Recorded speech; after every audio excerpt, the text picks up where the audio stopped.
knew that the other students would help me. No one likes to see an injury in the dojo. We follow specific procedures to prevent injuries, but it is a rough sport and you never know what will happen. Our teachers have a great saying, cry in the dojo, laugh on the battlefield. This means that if you're going to get hurt and hopefully learn lessons, it is better to do this suffering/learning in a controlled environment with supportive teachers and fellow students rather than on the street where none of these exist. Several of the students clasped me under my arms and raised me up. They led me to the bathroom where I would have more privacy. My eyes teared, not from crying, which I would be ashamed of if I thought anyone was thinking that, but from my stinging nose. In the bathroom, I splashed some cold water on my face and looked in the mirror.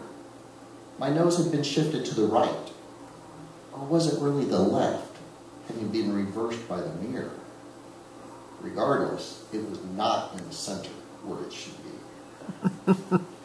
Over my shoulder, I could see the crowd part to allow Sensei to approach me.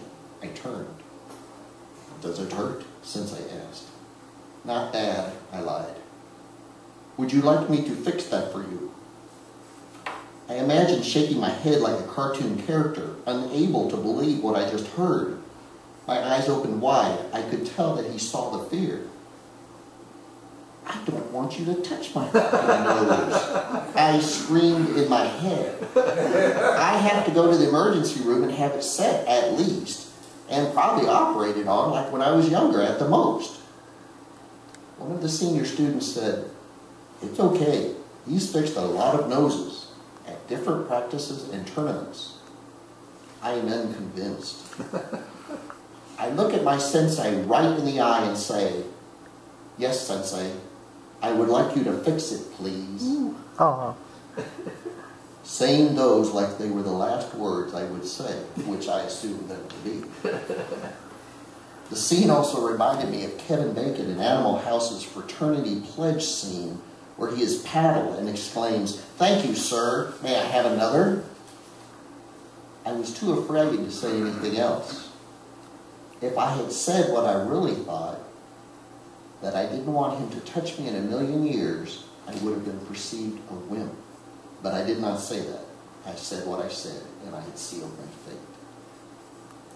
He reached up and began to place his fingers along the edge of my nose. I leaned slightly back, and he had to take a small step forward to complete the process of placing his fingers on each side of my nose. There was a quick shift of his hands. I instinctively jerked my head back, but someone in the crowd must have anticipated this, because hands had been placed on the back of my head, pressing my head forward into Sensei's hands. Nothing seemed to happen. No pop. He tried again, and this time a skull-crunching pop occurred, and my head shot up. Sensei stepped back and half bowed. There, he said proudly. I felt my nose, and it was straight, swollen, but straight, and did not really hurt. Had he really reset my nose? Thank you, Sensei, I said once again, thinking about Kevin Bacon.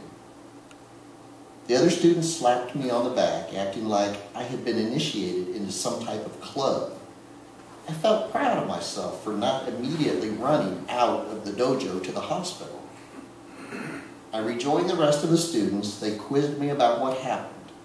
Sensei announced that he had reset my deviated septum.